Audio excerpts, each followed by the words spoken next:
Tenemos la oportunidad ahora de dialogar con Fernando Onega, periodista que todos ustedes conocen.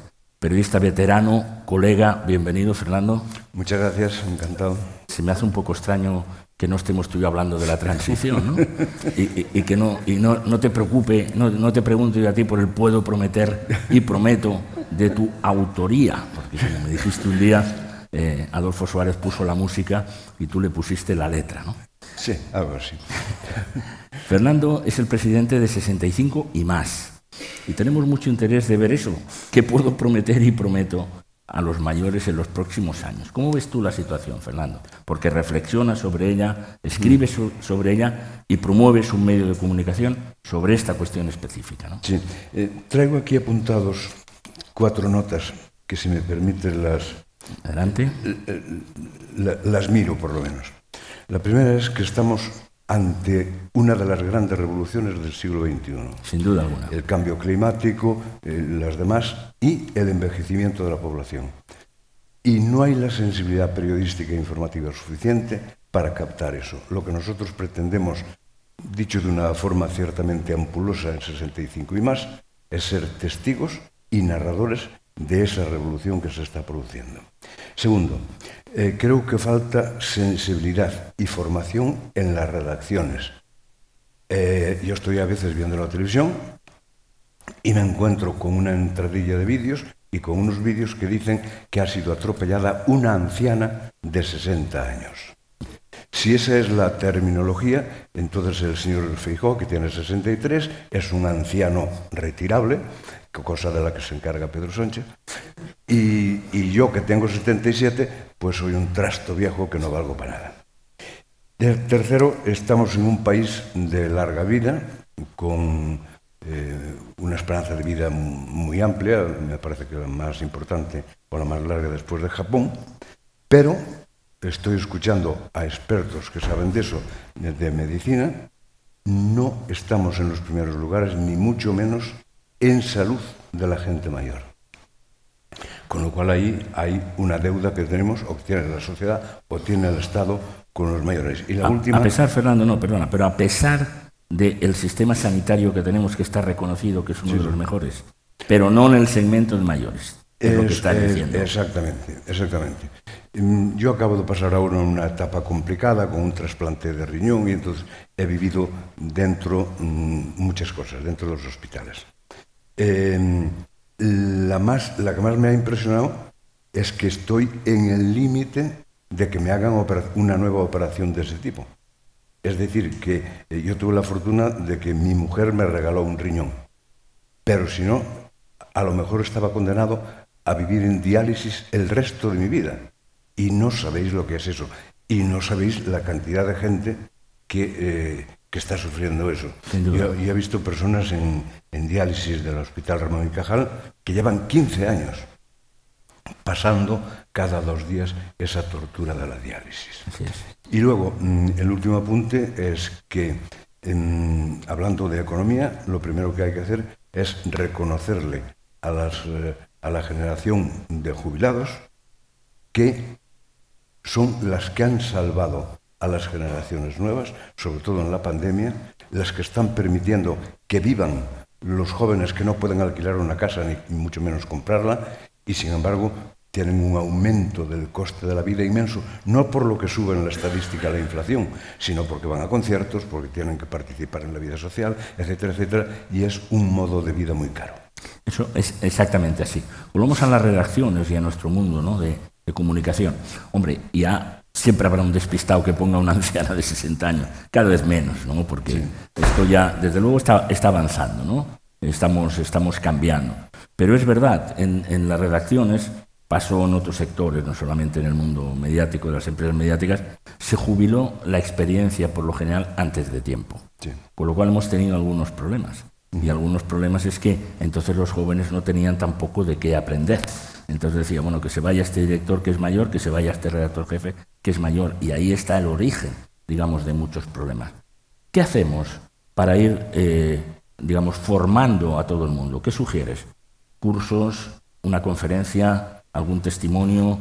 ¿Cómo hacemos, cómo convencemos a nuestros colegas de las redacciones que una persona de 60 años no está efectivamente, en su condición no se le puede llamar anciana, y si quieren ver ancianos, que vayan a la provincia de Lugo, donde está Nacio y Durense, que son los campeones del mundo en longevidad, ¿no? Somos los campeones del mundo en longevidad y somos los campeones del mundo en soledad no deseada. Claro. En Galicia, en este momento, hay 120.000 personas, la mayoría mujeres, que viven en soledad.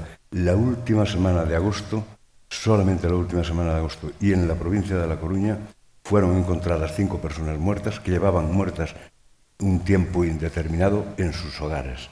Los descubrieron pues por el olor o por la ausencia, etc. Que alguien dio la alarma ahí, ¿no? ¿Sí? Alguien dio la alarma ahí. Exacto. Eso.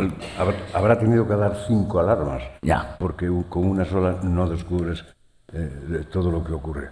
Yo creo que hay un enorme problema de desinterés, empezando por arriba en el gobierno. No hay un ministerio de los viejos, lamentablemente. En cambio, hay muchos departamentos de jóvenes.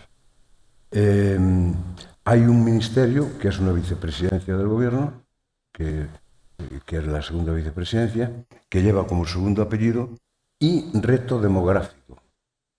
Y yo la fui a ver por otras razones y le digo, eres mi ministra. Y dirá, no, nosotros somos otra cosa. No es de los viejos en el sentido que estamos hablando aquí, sino hay otro reto demográfico por ahí paralelo que no sé qué coño es, pero tiene una vicepresidencia de gobierno. Bueno, se refiere sobre todo ella a la natalidad, lo digo porque el otro día tuvimos oportunidad de conversar, y sobre todo al tremendo desequilibrio que se ha citado aquí también entre la España rural y la España urbana, porque España no puede mantener el desequilibrio permanente de que el 80% de los ciudadanos vivamos en el 15% del territorio. Eso es insostenible desde el punto de vista social, económico y medioambiental, por cierto, ¿no? Pero efectivamente tiene razón. Si hay un Ministerio de la Juventud, por lo menos una Secretaría de Estado o una Secretaría de la gente mayor para estudiar esto y para escuchar, como se ha reclamado aquí, a las personas que están en esa circunstancia, a los protagonistas. Sí. Hoy hablaba en la radio alguien del presidente canario, que viene a hablar en Madrid de la inmigración. Y resulta que para hablar de la inmigración en Canarias, en Madrid, tiene que hablar con 4 ministerios. Hace poco estuve, cuando era todavía el Endacari Urcullo, y me decía que cuando tenía que venir a negociar cualquier cosa a Madrid, tenía que hablar mínimo con 5 ministerios. Hay 22 ministerios. Unos cabalgan sobre otros, se cruzan, se mezclan, tienen un maridaje ahí extraño. Y no sé cómo no ha estallado antes todo esto, pero algún día estallará porque el reparto de competencias es muy complicado. Y dicho eso, yo creo que también nos falta a los mayores educación. Es decir, le falta a la sociedad educación de los mayores. Educación para envejecer.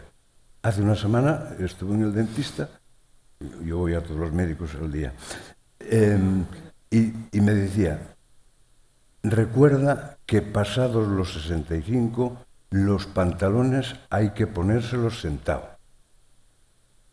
porque te caes. Y es verdad, lo digo por experiencia propia. Lo jodido es que te caes y te rompes la cadera. Por ejemplo. Por ejemplo. Entonces, ese tipo de formación para envejecer no existe. Y yo empezaría por formar a la sociedad, no una asignatura, pero sí unos cursillos, algo para formar cómo cuidar a tu abuelo, cómo entender a tu abuelo. Porque lo que está ocurriendo además, tú hablas de las redacciones. Yo, en las que he pasado por tantas redacciones como hospitales,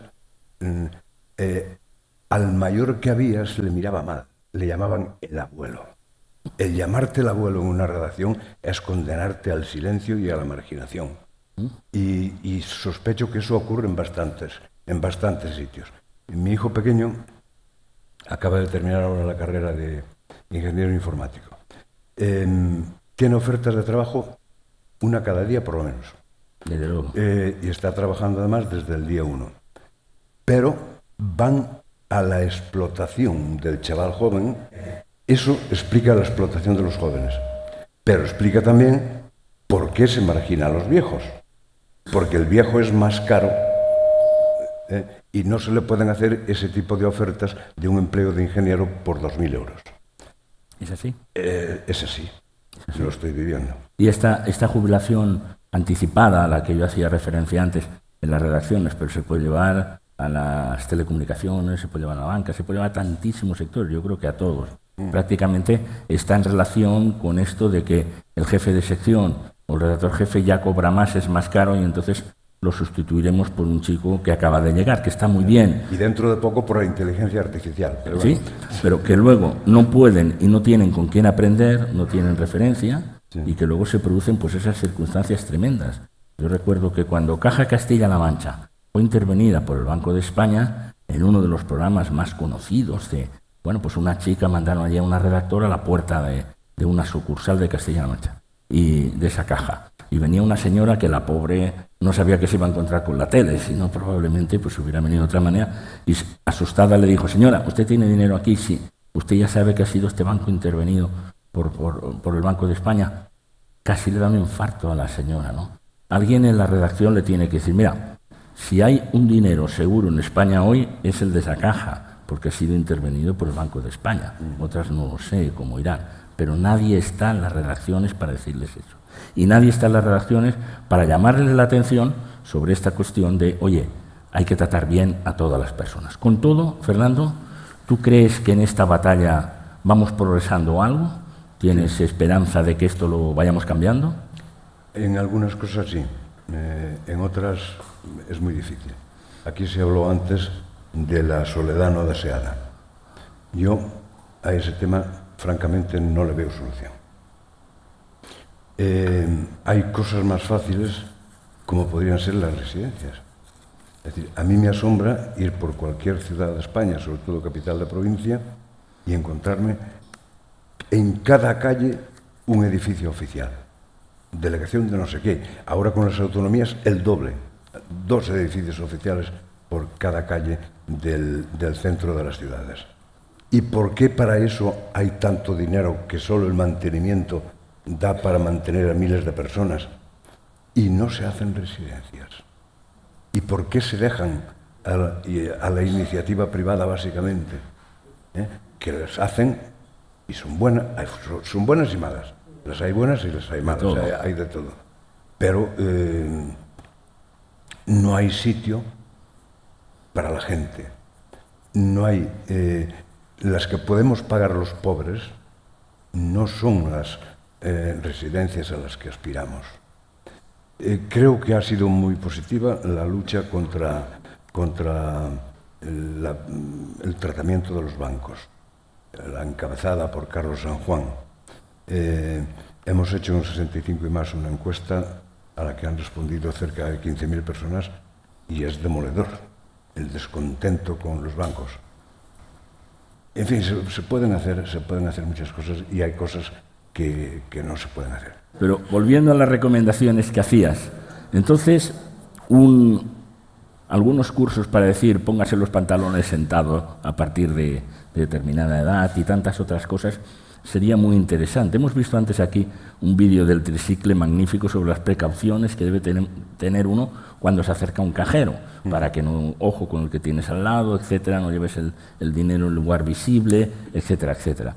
Bueno, de ese orden sería muy bueno que tuviéramos más cosas y que se difundiera públicamente, porque yo estoy seguro que evitaríamos muchos accidentes, evitaríamos muchos despistes. Recuerda aquel anuncio de nuestra querida Concha Velasco, es un anuncio, ya lo sé, yo ni me acuerdo de la marca, pero en todo caso decía: he sustituido mi bañera por una ducha a la que puedo entrar fácilmente. Tenía toda la razón, porque allí estaba probablemente un tanto por ciento muy importante de las roturas de cadera que había en España, ¿no? ¿Te acuerdas del anuncio de Concha? Mira, cuando iniciamos 65 y más, le pusimos ese nombre porque 65 era la edad barrera.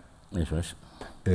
Unos meses después de estar haciendo el periódico, descubrimos que el mayor número de lectores estaba en torno a los 55, porque es cuando empieza la preocupación por las pensiones. Claro. Es decir, a ver si no las cobra, etc. Ahora nos encontramos con que Yolanda Díaz, tiene un plan de promoción laboral de los mayores de 45. Es decir, hemos rebajado ya 20 años en la inquietud. Y yo le digo a mi hijo, tranquilo, que tienes 22, tranquilo que en la próxima vas tú. Algo así. Bueno, Fernando, realmente yo celebro mucho que estés en esta batalla por tu capacidad de ser referencia y por esta implicación. Como has dicho al principio, y es verdad, este es uno de los desafíos más importantes que tiene la humanidad, no ya España, que es el envejecimiento de una población tan importante. Fíjate cuando se sume China, que se está sumando a todos estos problemas que tenemos ahí. Pero las batallas se ganan precisamente con lucha y se ganan con alianzas, ¿no? Una última cuestión. ¿Quién sería el aliado o el segmento o la institución o el político? ¿Con quién se tiene que aliar todo este movimiento que estamos escuchando aquí en este 7º encuentro de Economía Senior? Yo en las alianzas del segmento senior no creo. Creo que el segmento senior se tiene que aliar consigo mismo, formar una fuerza de presión, ser exigentes. Lo están siendo, ¿eh? La labor que están haciendo las asociaciones es muy importante. Hacer manifestaciones a punta pala cuando tengan razón y sin molestar a los demás. Y constituir una fuerza, porque lo son. Aquí se ha dado la cifra antes de 9,5 millones de jubilados. Hay 20.000 personas en España que superan los 100 años. Pues eso es una fuerza por sí mismo. No necesitan aliarse con nadie. Necesitan un líder que los mueva. Y yo creo que surgirá. Seguro que está surgiendo. Yo no voy a proponer a ninguno para que no me digan que soy promotor de incautos. Eso es lo que creo. En este sentido, 65 y más, nuestro periódico tiene la vocación de servir de cauce, de eco e incluso de protagonista de lo que está pasando y de lo que tiene que pasar. Pues en esa batalla estamos. Fernando Onega, un placer que estés aquí con nosotros. Muchísimas gracias. El placer ha sido mío. Muchas gracias.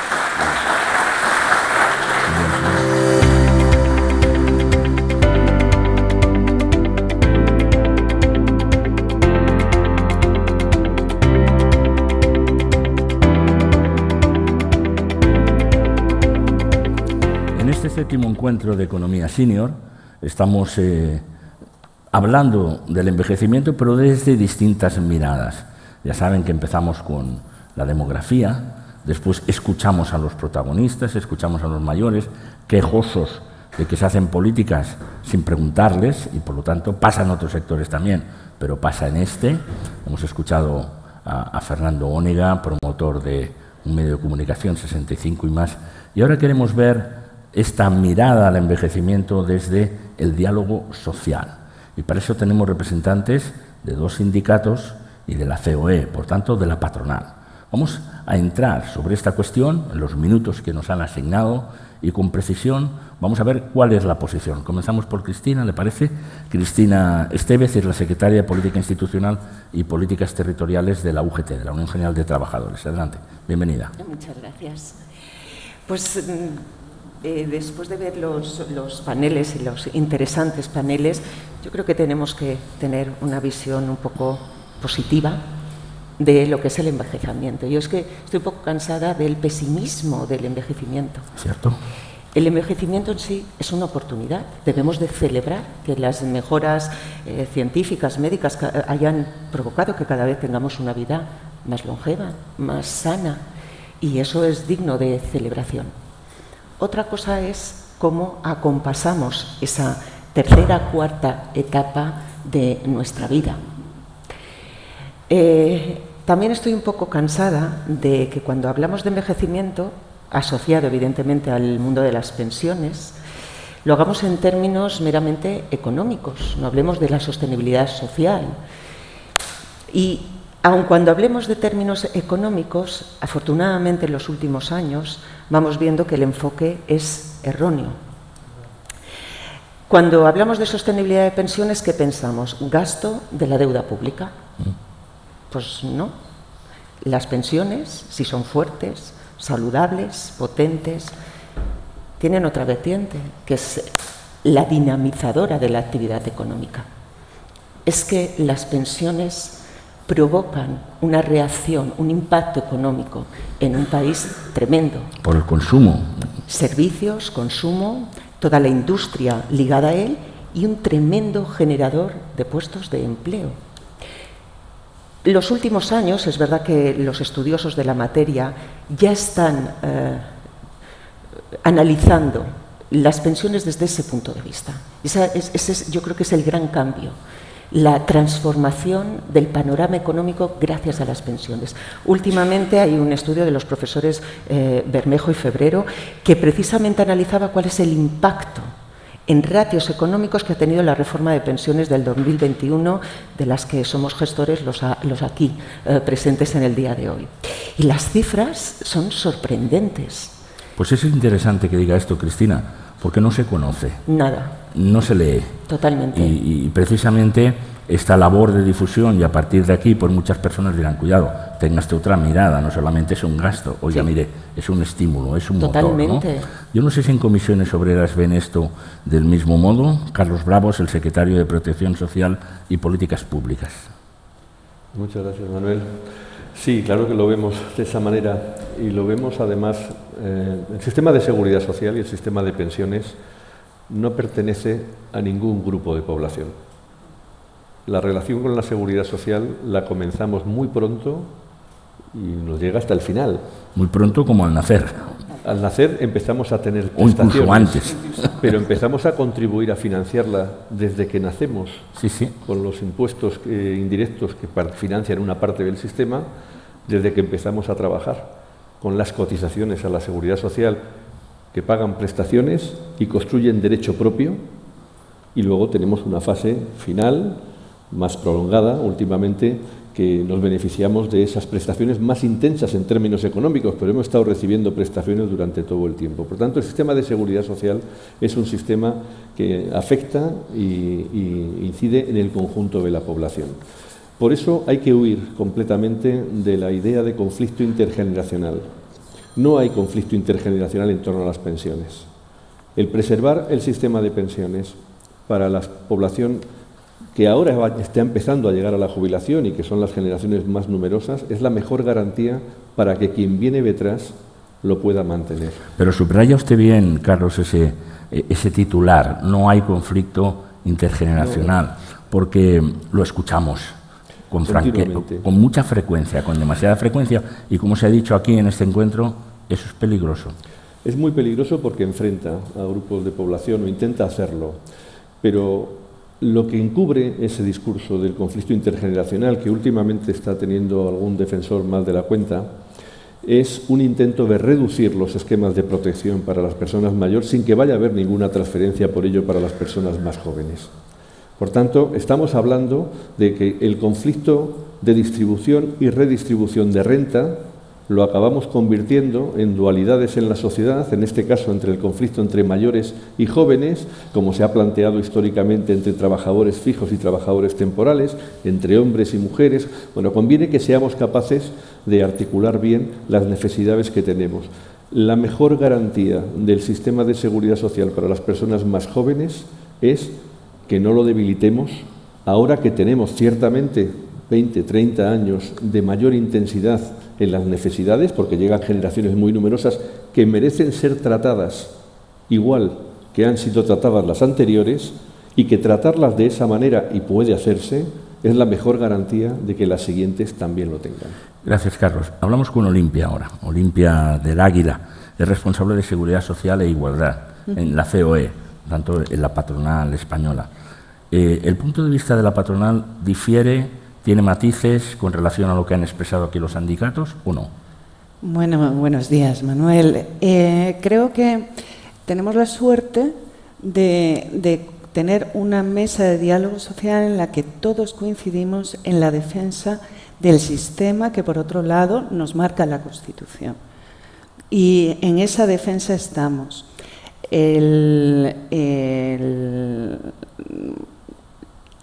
la gran intensidad de diálogo social que hemos vivido en la última etapa da muestras de ello.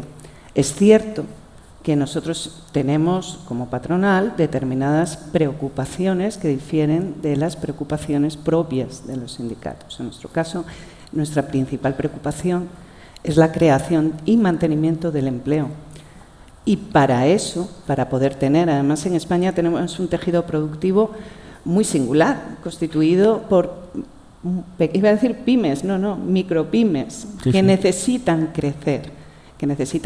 Porque ahora el juego económico es un juego internacional, necesitamos empresas fuertes. Para eso necesitamos tener contención en los costes asociados al empleo.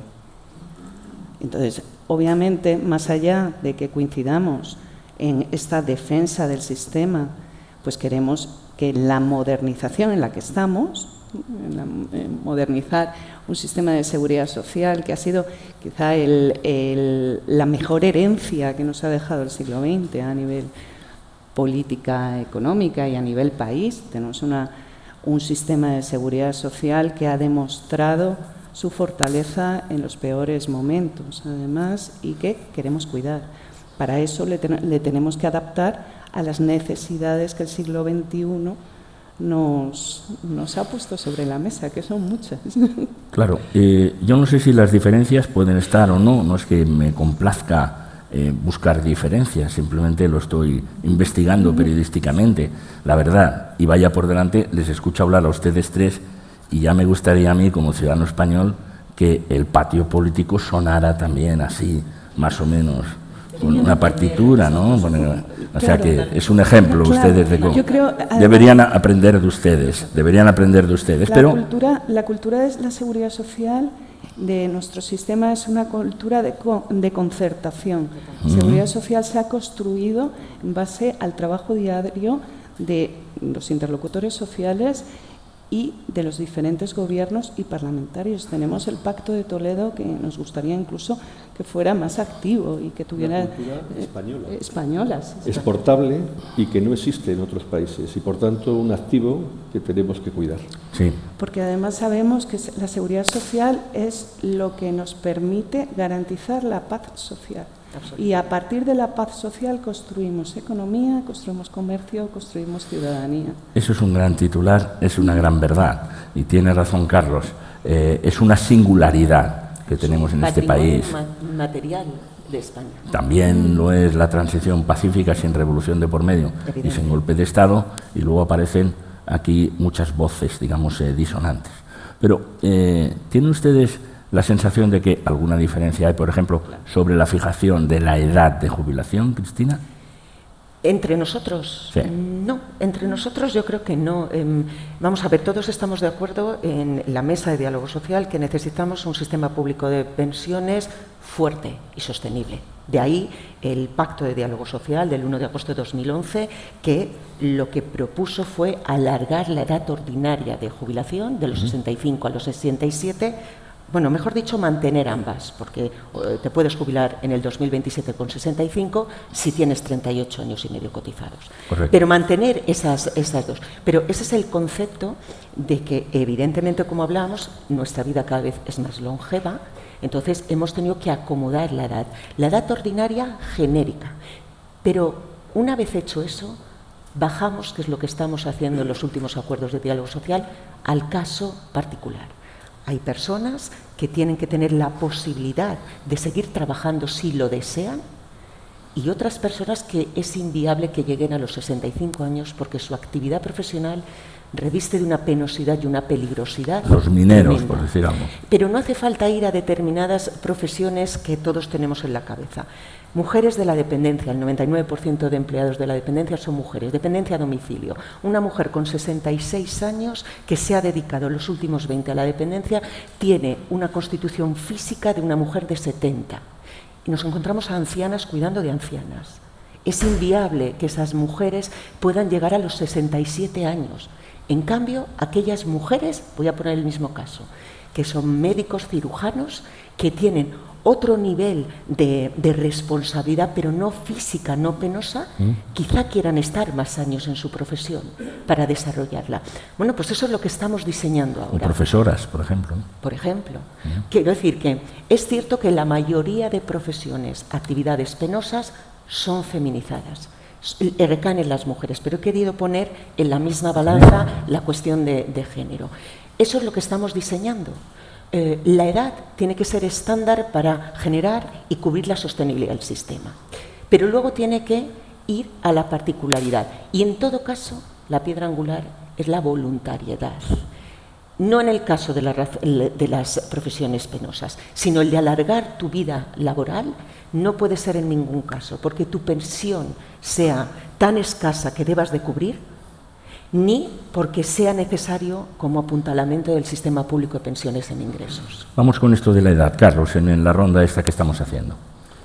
Bueno, hay varias cuestiones. Nosotros el concepto que se ha articulado en los últimos 30 años en la concertación social en España es el de jubilación gradual y flexible.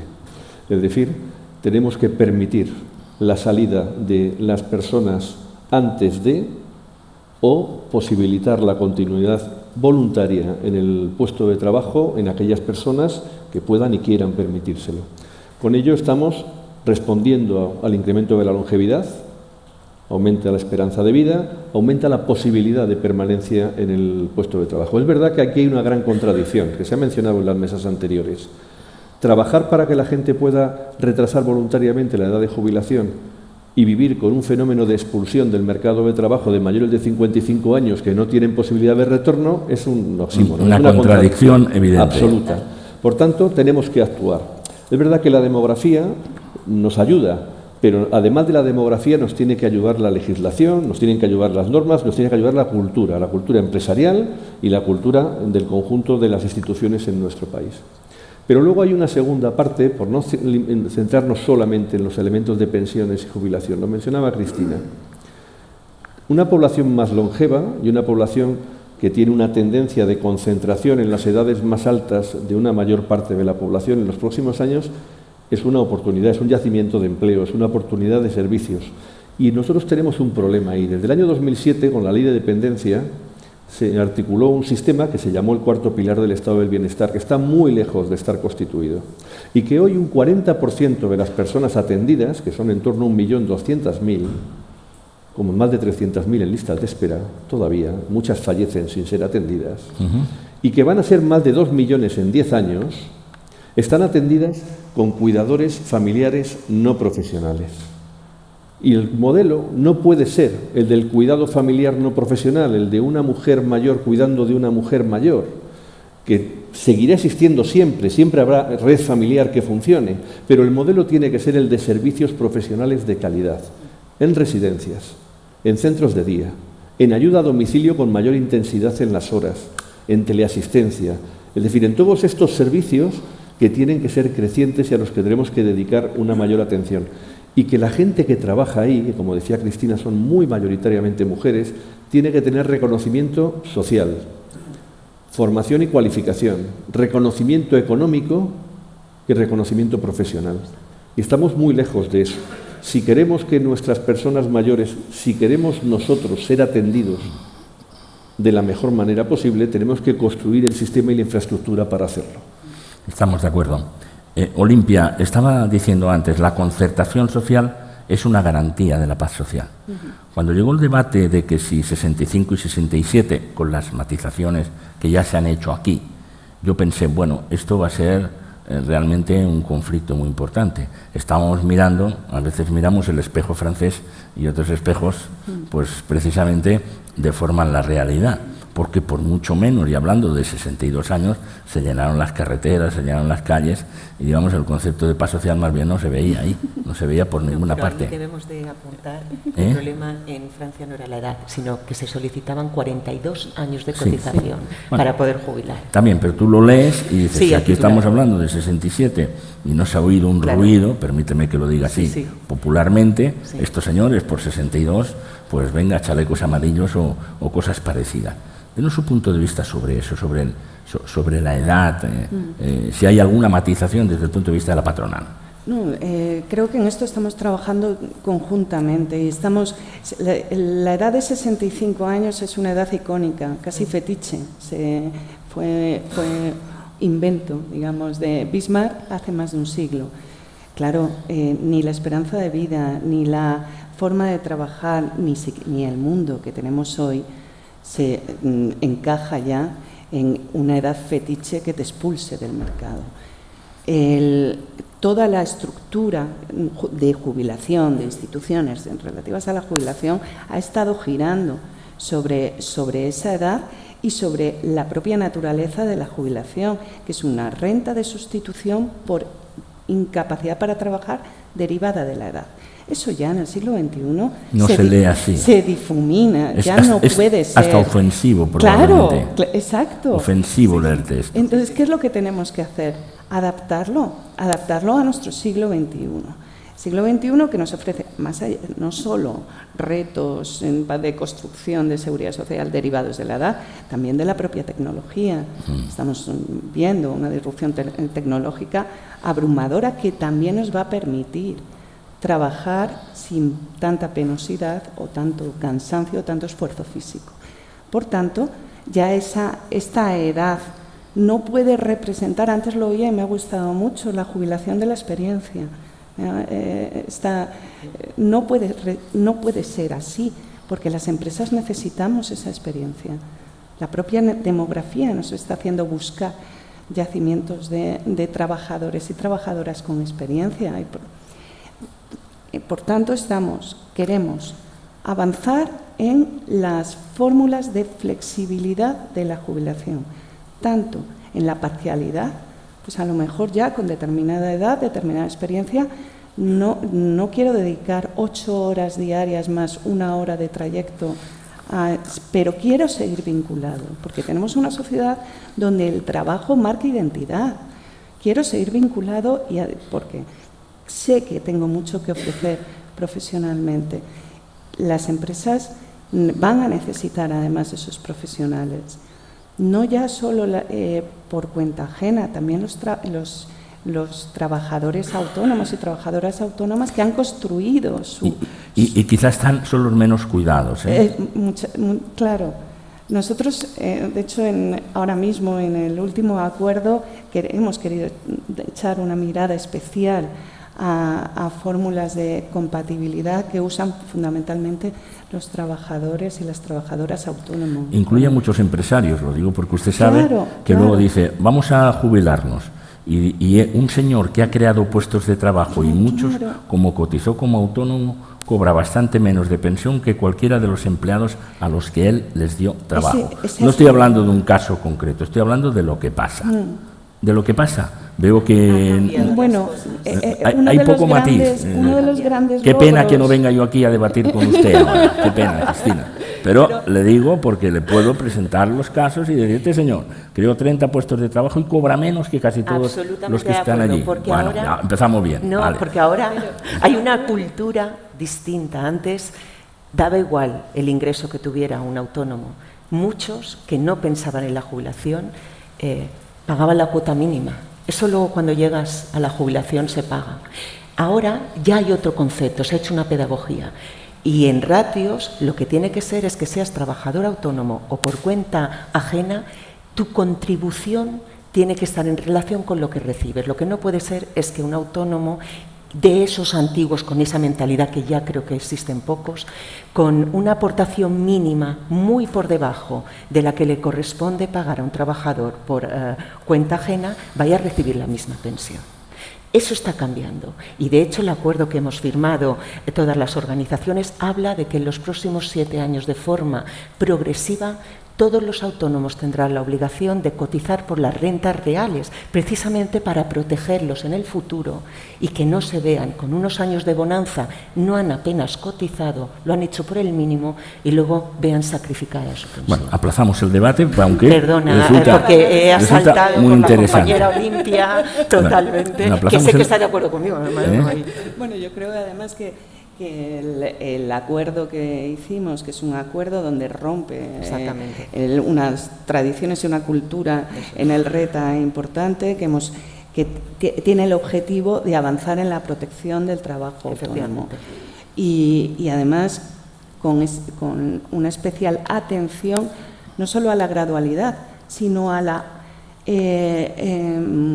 valoración en el camino. Nos toca al año que viene a estudiar y valorar cómo se ha puesto en marcha, si está funcionando para la mejora de la protección de los trabajadores autónomos y cómo continuamos el camino, ¿no? Muy bien. Bueno, tenemos que ir concluyendo. A mí me gustaría, como en los grandes debates, porque esto es apasionante, la pena es que no tenemos una hora para hacerlo, un minuto final. Empezaremos por Carlos. Ese minuto final en el que uno dice lo más importante que quiere decir, o lo que ha dicho al principio, o subraya lo que sea. Minuto de oro, le llamamos en la tele. Adelante.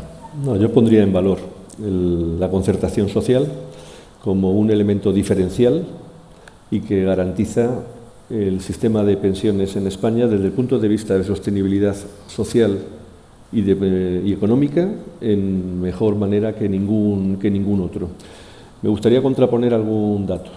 Toda Europa ha evolucionado hacia una imposición legislativa de retraso obligatorio de la edad de jubilación a los trabajadores y trabajadoras. Así es. España tiene un sistema en el que tiene un sistema de jubilación anticipada, incentivos a la demorada, que permite esa jubilación gradual y flexible y donde la edad ordinaria de jubilación sigue siendo mayoritariamente 65. Más del 50% de las personas que se han ido el último año se siguen yendo con 65 y así seguirá siendo. Esos elementos de concertación social son los que permiten garantizar de mejor manera la pensión de los actuales pensionistas y la pensión de los futuros. A esto le tenemos que añadir otras parcelas, porque no solo las prestaciones económicas determinan la calidad de vida de las personas mayores. Necesitamos que los servicios sociales, que los servicios de atención a la dependencia, que las estructuras de protección social funcionen de una manera más eficaz, tan eficaz como funciona el de seguridad social. Y eso, un apunte final, tiene una complejidad mayor, porque la seguridad social es competencia del Estado. Pero el resto de competencias centrales para la vida de las personas mayores, sanidad, servicios sociales, están descentralizadas y exigen un esfuerzo mayor y coordinado de lealtad institucional y de cooperación institucional entre comunidades autónomas, administraciones locales y Estado. Hay tarea, hay tarea, complicada. Vamos a su titular, ¿no? Ha dicho defender el sistema de concertación social como algo positivo. Yo diría que es un titular que nos ha dejado claro. Sí. Su minuto, Cristina. El envejecimiento debe ser una oportunidad para todos y no un nicho de desigualdades. Por eso debemos de corregir durante el camino, durante el proceso, hasta llegar el momento de la pensión. Recordemos que la pensión es la única renta que no va a tener posibilidad de crecimiento.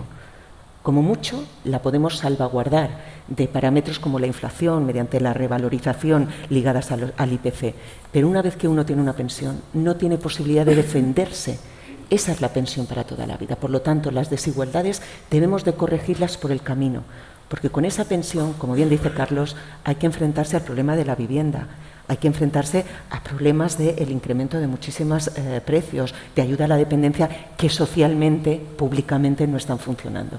Por lo tanto, el titular es: el envejecimiento debe de ser una oportunidad y no un nicho de desigualdad. Clarísimo. Olimpia del Águila, para concluir su minuto.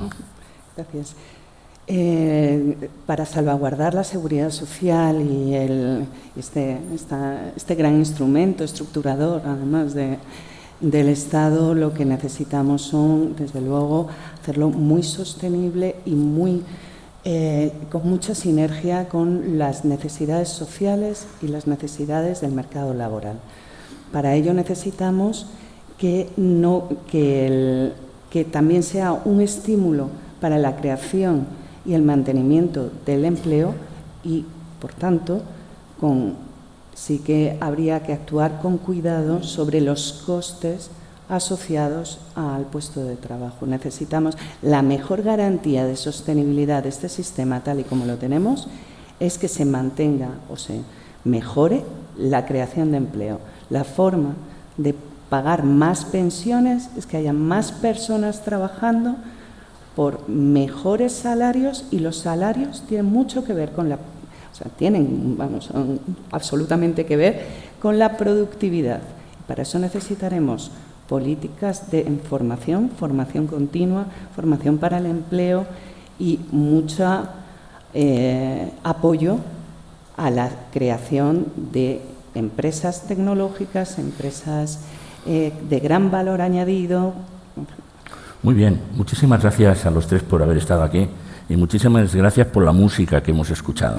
La verdad que uno siente esperanza y además alivia mucho escucharles a ustedes. Un placer, gracias.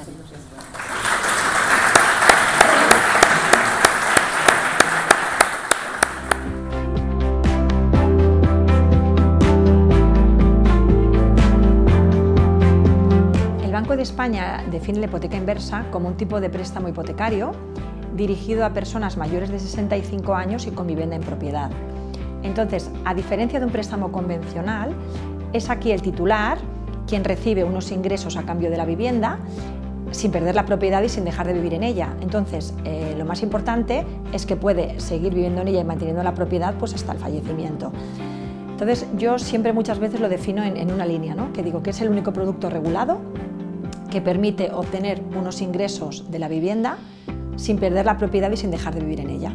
Y digo regulado, pues porque está regulado por la Ley 41/2007 y una orden ministerial del 2011 y además se firma en una escritura pública ante notario y luego va al registro de la propiedad.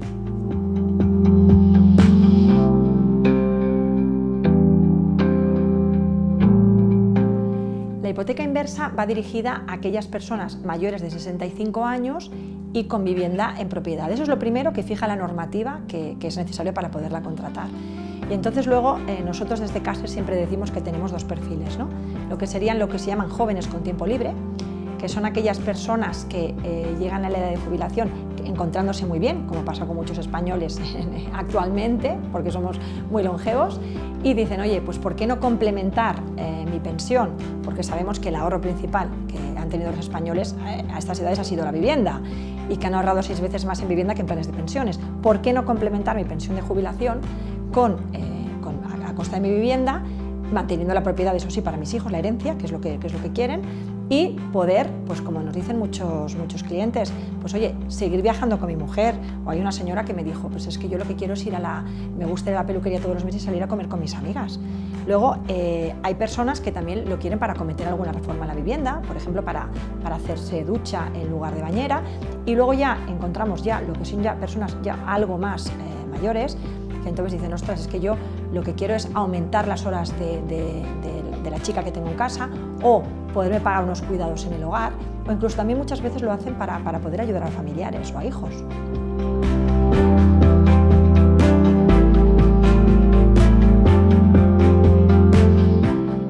En CASER lanzamos el producto de hipoteca inversa en julio del 2019 y nos sentimos muy orgullosos de haber sido los primeros, y hasta la fecha somos la única aseguradora en el mercado español que tiene este producto. Entonces, fruto de estos años de comercialización que llevamos, hemos podido desarrollar las dos modalidades que puede tener el producto. La primera, que es que el cliente perciba los ingresos en forma de mensualidades, con o sin una disposición inicial adicional. Entonces, bueno, pues te permite ir complementando tu pensión de jubilación pues mensualmente. Y luego la otra opción que existe es cuando el cliente opta por tener un ingreso único inicial, pero único, más elevado, obviamente. Entonces, esta opción está pensada pues para aquellos clientes que, o bien porque tienen un valor de la vivienda que no es muy alta, o bien porque son jóvenes todavía, pues las mensualidades no les resultan suficientes como para complementar la pensión como ellos querrían o como ellos estaban acostumbrados a su nivel de vida, o aquellas personas que muchas veces se encuentran todavía con cargas financieras. Tuve un cliente que, por ejemplo, había pedido un préstamo no hacía demasiado para ampliar una ampliación hipotecaria para unas reformas en su casa, y dijo, ostras, es que solo con quitarme esta deuda ya estoy tranquilo. Entonces piden la opción de disposición inicial para hacer frente a esta carga y vivir tranquilos.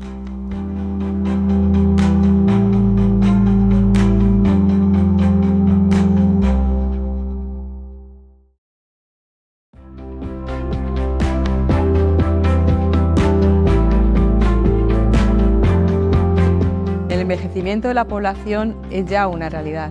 Las organizaciones, como las sociedades, nos enfrentamos actualmente al reto de gestionar la diversidad. generando las condiciones necesarias para la construcción de entornos laborales inclusivos y, por tanto, sostenibles. Para ayudar a las empresas a alcanzar este reto, AENOR cuenta con 2 innovadoras soluciones que contribuyen a trabajar desde un enfoque de mejora continua. Una es el modelo de organización comprometida con las personas mayores, para acompañar a las organizaciones y mejorar en su vocación de ofrecer un servicio excelente y adaptado a las necesidades del segmento senior. Y otra solución es el modelo de diversidad e inclusión, que tiene en cuenta las recomendaciones de un estándar internacional como es la ISO 304215 de gestión de recursos humanos, en el que la diversidad generacional es uno de los factores estratégicos a gestionar para contar con el mejor talento, entre ellos el talento senior, mejorando la capacidad de atracción, promoción y fidelización del talento. Las certificaciones de estos modelos reconocen y ponen en valor el compromiso de las empresas con el objetivo de crear y afianzar una cultura organizacional inclusiva gracias a la consecución de metas que les permita la mejora en el desempeño en estos ámbitos, mejorando su competitividad y con ello su propia sostenibilidad.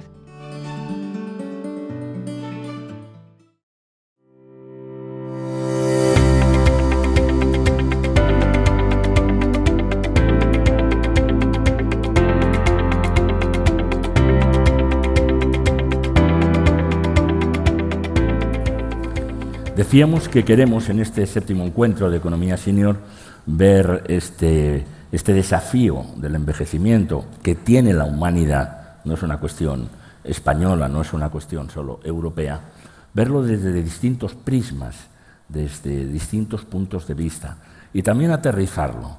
Y ahora, en este segmento, lo queremos aterrizar claramente en el mundo de la empresa.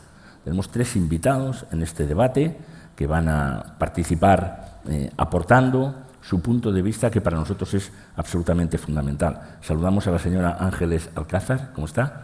Usted es la socia directora de Observatorio Generación y Talento. Presentaremos después también a Susana Estudillos y a Javier Zubicoa. ¿Cómo lo ven ustedes desde su observatorio? Aterrizaje de todo esto en el mundo de la empresa.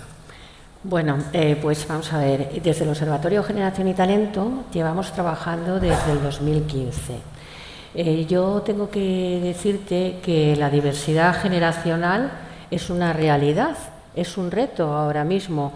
Tenemos que tener en cuenta que las organizaciones empresariales ahora mismo tienen una heterogeneidad en el ámbito de la diversidad muy amplia. Hablamos de género, generación, cultura, raza, etc. Edades, ¿no? Edadismo también, por supuesto. Edades, sí. Y eso significa que ahora mismo en las empresas, dependiendo del tipo de organización empresarial, hay de 3 a 5 generaciones y, por tanto, se llevan entre ellos 51 años de edad. ¿Qué significa esto? Pues que han vivido unas circunstancias laborales distintas, tienen unos conocimientos, tienen unas habilidades, tienen unas expectativas y también han vivido una adversidad generacional completamente distinta. Para ello, lo que hemos hecho nosotros dentro del Observatorio Generación y Talento es desarrollar un estudio que se llama Diagnóstico de Diversidad Generacional, que se publicó en el 2017, pero que se ha estado trabajando en él desde el 2005, que lo que precisamente trataba es de eliminar esos sesgos inconscientes que has estado tú comentando que existen sobre las distintas generaciones y definir todas estas competencias que hemos comentado, tanto generacionales como intergeneracionales, ¿no? Ustedes hicieron un estudio en el 17 y van a sacar otro en el 25. ¿Cómo ve la tendencia? ¿Nos puede adelantar algo? ¿Cómo lo ve? ¿Se ha movido mucho la foto? Bueno, pues en primer lugar, cuando nosotros en el 2015 hablábamos de diversidad generacional, ¿sí? Tengo que decirte que la gente pues no sabía muy bien de qué estábamos hablando. Lógico, concepto nuevo. Sin embargo, a partir de que fuéramos trabajando, fíjate que solamente han sido 10 años, si te pones a verlo, bueno, pues las empresas venían porque evidentemente ellos tenían, bueno, pues una problemática y había una preocupación por gestionar el talento. ¿Qué significaba eso? Pues que ellos sabían que tenían distintas generaciones, que tienen distintas formas de comunicarse y distintas formas de trabajar y distintas preferencias a la hora de estar en el trabajo. Entonces dijimos, bueno, lo primero que vamos a hacer es un diagnóstico. No vamos a hacer políticas de qué, si no sabemos porque si cada sirven. Empresa es distinta y cada uno su circunstancia, ¿no? Exactamente, sí. Muy bien. Bueno, pues vamos a preguntarle ahora a Susana Estudillos, que es la responsable de sostenibilidad social en AENOR. Ustedes además fueron los que calificaron a la Caixa, ¿no?, como CaixaBank, como uno de las empresas, o la primera, ¿no?, que tenía sensibilidad sobre la cuestión. ¿Qué ven ustedes desde AENOR? Porque nos interesa mucho su punto de trabajo, su punto de vista. Buenos días, en primer lugar, Manuel. Fundamentalmente en AENOR, como organización de gestión del conocimiento, estamos preocupados y ocupados en la gestión en la identificación de brechas de competitividad y su cierre, ¿no? Entonces, todo lo que tiene que ver con el talento senior, todo lo que tiene que ver con el edadismo, realmente se ha convertido en un elemento en una brecha, ¿no?, y en un stopper para la competitividad de las organizaciones. Entonces, a partir de este momento, desde AENOR hemos desarrollado un modelo propio, que es el de gestión inclusiva de la diversidad, que ayuda a las empresas realmente a gestionar, como estaba diciendo bien Ángeles, ¿no?, la diversidad en sus diferentes facetas, ¿no?, todo lo que tiene que ver con la edad, la diversidad generacional, teniendo en cuenta el edadismo como esa discriminación que se da contra las personas mayores precisamente por el hecho de tener esa edad, ¿no? Entonces, a partir de ahí, con este modelo, lo que pretendemos es que las organizaciones ofrecerles herramientas que les sirva de palanca para trabajar y construir entornos laborales inclusivos, ¿no?, apalancados en determinadas herramientas. Digo que no sé si te parece el momento de hablarlo o lo vemos posteriormente. Sí, ¿no?, cuando crean conveniente, ustedes lo dicen, ¿no? Pero mi pregunta sería, nada más comenzar para usted, ese modelo que aplican a una organización para ver cómo se comporta, ¿termina o es posible que termine en una certificación final? Sí, efectivamente. Nosotros lo que proponemos siempre es una propuesta de trabajo, en este caso siempre objetivar todo el trabajo que hace una organización y en muchos casos que ya viene trabajando de hace mucho tiempo porque tiene un foco en la diversidad, que trabajen a través de procesos desde un enfoque de mejora continua y sobre todo desde un enfoque absolutamente integral 360, de tal manera que se trabaje todo lo que tiene que ver con la diversidad ya no solo a nivel interno en cuanto a gestión de su plantilla, sino también a nivel externo, porque desde aquí va a determinar mucho la capacidad de mejorar su sostenibilidad social y su impacto sobre la sostenibilidad económica, y con ello finalmente la certificación es como la guinda a un reconocimiento de un trabajo bien hecho y encaminado hacia la construcción de esa cultura. Ángeles dirige un observatorio. Usted está en una empresa de certificación. Vamos a una empresa real, vamos a Generali. Vamos a ver cómo aterrizamos esto en una empresa de seguros, una empresa importante, y para ello está con nosotros Javier Zubicoa, que es el responsable de diversidad e inclusión en las relaciones laborales en esa empresa. Bueno, pues en Generali nos dimos cuenta de que teníamos una relación, hicimos un diagnóstico y veíamos que teníamos aproximadamente un 50% de nuestros empleados que tenían 50 o más años, en un contexto en el que bueno, pues se iba alargando la edad de jubilación, no solo a la edad ordinaria, que de la que hablábamos respecto a la seguridad social, sino también un poco la práctica que se va realizando en las grandes empresas, en donde había esquemas de prejubilación que, bueno, pues ahora son más raros y menos sostenibles, aunque siga habiendo en grandes empresas. Y nuestra idea era, sobre todo, empezar a gestionar, ¿vale? Uno de nuestros compañeros de viaje, somos miembros del observatorio, y esto también nos ha permitido pues, compartir experiencias con otro montón de grandes empresas que están allí, y luego pues, dar un poco las bases. Por ejemplo, en el tema generacional nos preocupaba mucho esa tentación o esa dinámica que se puede generar socialmente de ir orillando a las personas que tienen una cierta edad, y nuestro foco en relación a toda esa generación es mantener lo que llaman su compromiso, su vinculación con la empresa, su motivación, etcétera. Y eso nos lleva, pues bueno, pues a hacer encuestas, a preguntarles, que creo que es una de las cuestiones que ha salido, antes lo comentaba Fernando Onega, que no pensemos por ellos, ¿no?, que a veces es la tentación que podemos tener en las funciones de recursos humanos, sino realmente preguntar qué es lo que necesitáis. A veces se pensaba que la gente quería como fórmulas de acceso a la jubilación, están interesados, pero claro, es un segmento de edad que es muy largo, no es, quizá habría que diferenciar lo que es de los 50 a los 60, 60 y algo, y las personas que ya están muy próximas a la edad de jubilación. Y las personas que a partir de los 50 pues nos demandaban mayores oportunidades de seguir aprendiendo, de seguir aportando, etcétera. Y luego es que además esa es la decisión de negocio, por así decirlo, smart, sabia o adecuada, ¿no? Porque decir, la importancia de la economía senior como consumidores es importante, y a veces tenemos a gente de generación Z diseñando productos para senior, y claro, te tienes que poner en la piel de esos clientes. Bueno, ¿no? es una queja generalizada, ¿no? Se diseñan productos para ese segmento, pero no nos preguntan. Exacto. Entonces es muy difícil eso, ¿no? ¿Y ustedes cómo lo notaban? ¿Cuántos empleados tienen en la compañía? 1.700 aproximadamente. 1.700, un colectivo espectacular. ¿Cómo lo notaban? ¿Se formaban grupos ahí por edades y tal? Bueno, hemos hecho de todo, desde las encuestas, focus group especial por generaciones, etcétera. Se producen choques culturales a veces de lo más tontos, que es decir, que a las personas igual de una determinada edad pues les parece una falta de educación que el chico joven entre con los cascos y no salude, y eso va creando determinados obstáculos, barreras, que impiden un poco la convivencia generacional y la transferencia de conocimientos, que al fin y al cabo es lo importante, ¿no? Y de habilidades. Y lo que estamos es planteando pues modos de trabajo que sean mucho más colaborativos y que bueno, pues fomenten esa convivencia y esa transferencia de conocimiento intergeneracional. Sí, a Susana le quiero preguntar por las palancas de acción. ¿Cómo ponemos de acuerdo a esas generaciones dentro de la empresa? ¿Cómo lo activamos para que haya un diálogo positivo y podamos crear una mejor convivencia? Pues una de las prácticas que cada vez se está extendiendo más, que parece como si fuera muy novedosa, pero esto viene ya de la época de hace muchos siglos, ¿no? Es todo lo que tiene que ver con el mentoring, ¿no? El mentoring realmente se ha convertido en una estrategia de desarrollo personal y profesional de las organizaciones súper potente, porque es una estrategia que permite, como decía Javier, conseguir la fidelización, el reconocimiento, el sentir el valor que una persona va a tener al formar parte de los programas de mentoring, porque en este caso lo que te permite es, y fundamentalmente lo que se está utilizando en esa estrategia es para poner en valor el talento senior de las organizaciones y que esos seniors formen parte de un programa de formación, de desarrollo, por ejemplo, pues personas con un alto potencial que generalmente a lo mejor son más juniors, de tal manera que se sientan como su conocimiento, su expertise, su sistema relacional es puesto en valor por la organización, por tanto, es el propio conocimiento que tiene la organización para transferírselo y ayudarle al joven a adquirirlo, pero también en este sentido hacer el mentoring cruzado, ¿no?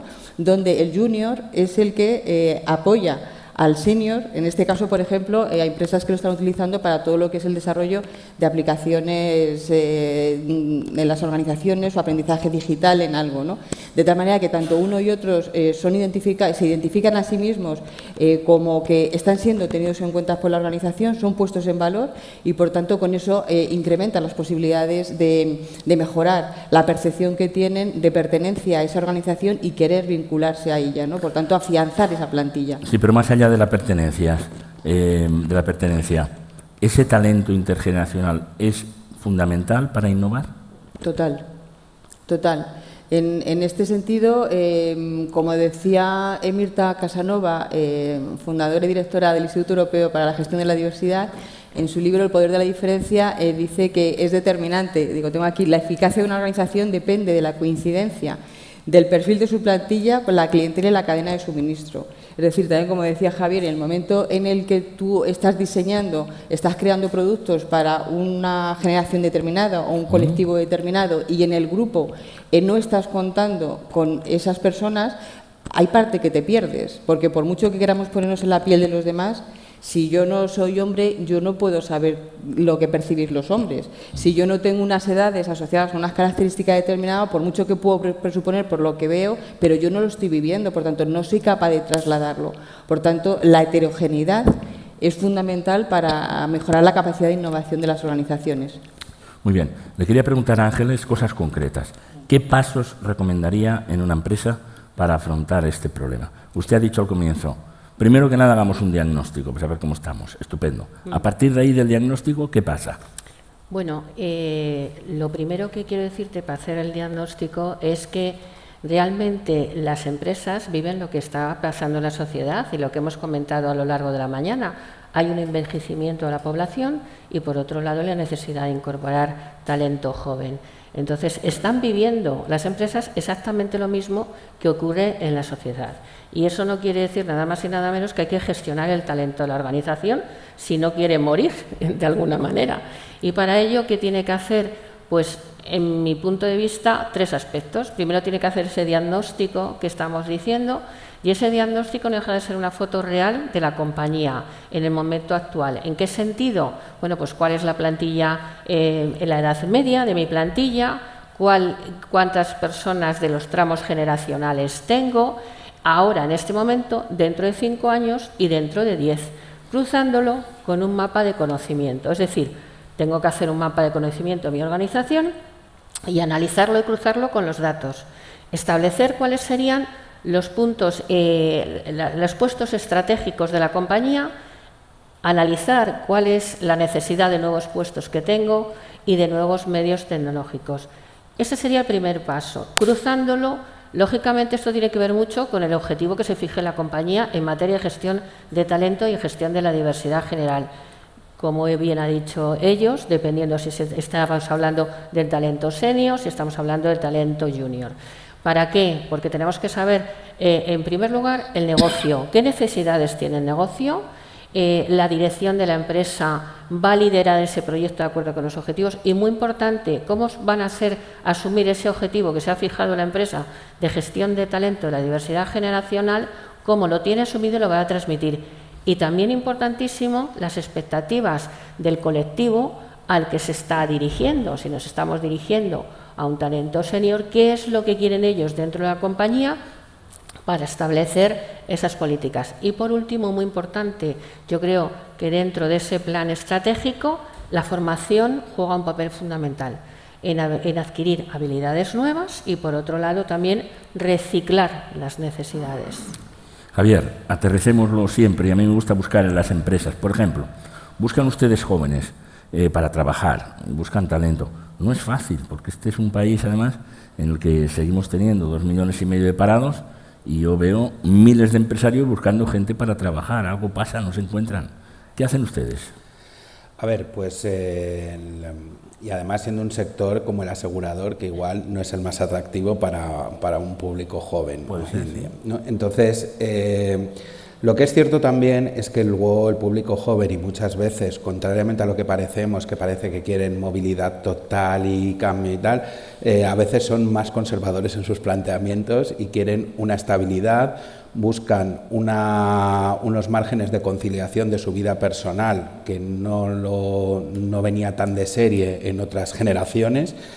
Y entonces, pues lo que tienes que acoplar también es tu programa de beneficios sociales para que tu empresa sea atractiva, ¿vale? Entonces, es decir, pues desde cuestiones más, pues bueno, ofrecer plataformas para descuentos para gimnasios, tener gimnasio en las oficinas centrales, tener una buena oferta de teletrabajo porque es valoradísimo para las generaciones más jóvenes, bueno, pues tener tu oferta de conciliación, de bienestar, de manera que la experiencia empleado haga que para ellos sea atractivo.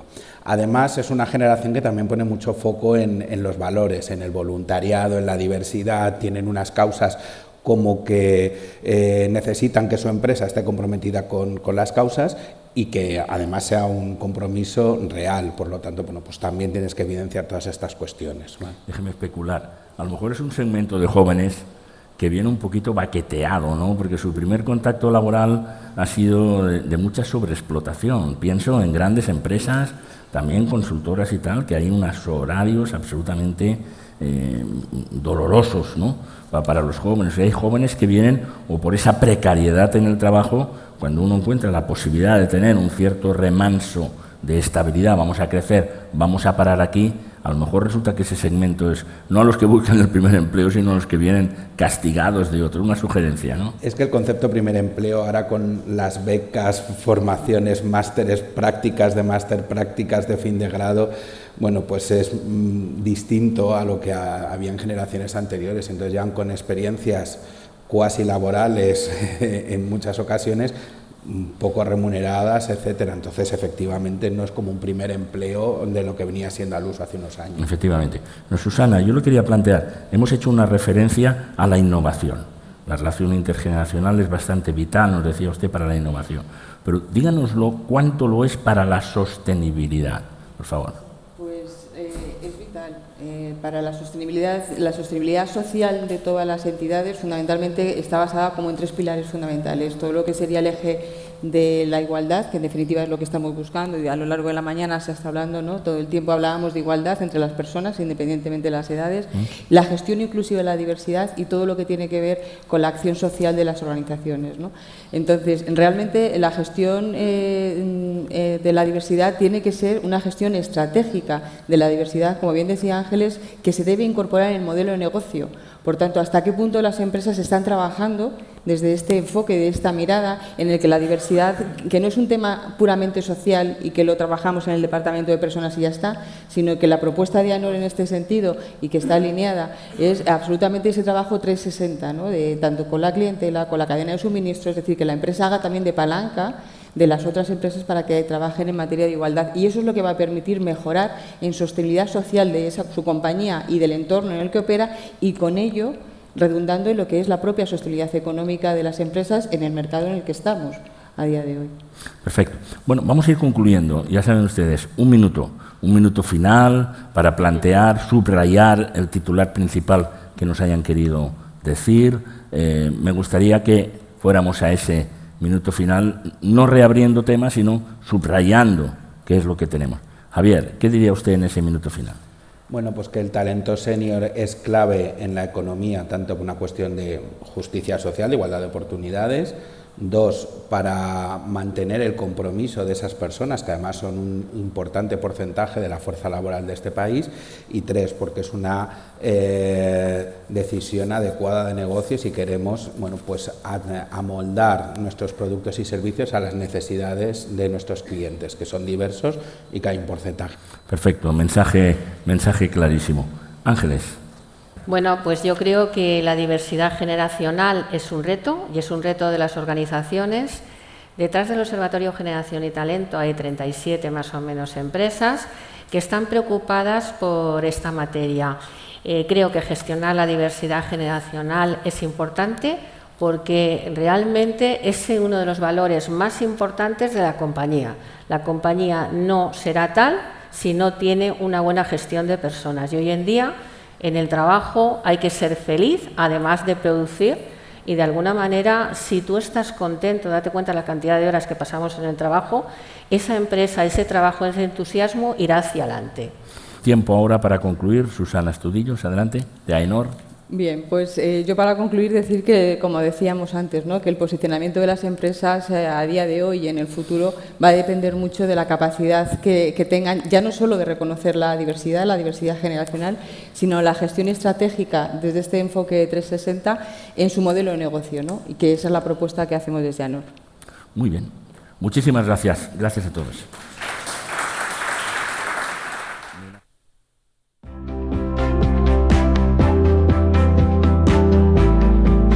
La atención a las personas mayores está sufriendo en los últimos años unos grandes cambios que vienen impulsados principalmente por soluciones en el mercado mediante algoritmos muy avanzados. Desde Essence somos pioneros en inteligencia artificial y por eso estamos desarrollando dispositivos y soluciones no intrusivas de manera que el usuario en su propio domicilio pueda estar controlado sin que tenga que preocuparse de esta monitorización. Al final el objetivo es poder disfrutar de una vida más larga en el domicilio de una manera segura.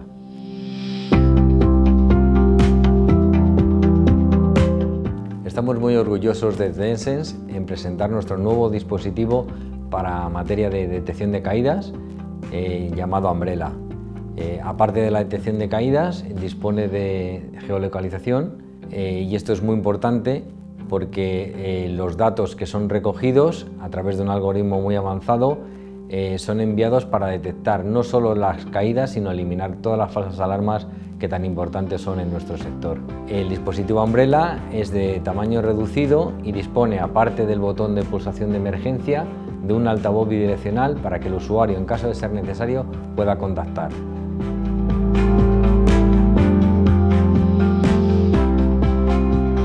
Hospital en casa se refiere a la monitorización de los pacientes en su propio domicilio. Mediante diversos dispositivos médicos, tales como un pulsioxímetro o tensiómetro, se recogen los datos que son enviados a través de un terminal a un software de gestión. Este software monitoriza todos los eventos de manera que, de una manera muy sencilla, el usuario evita el tener que desplazarse a un centro médico para una medición completamente rutinaria. El objetivo al final es tener una recuperación en su propio domicilio, que es la mejor manera de recuperarse.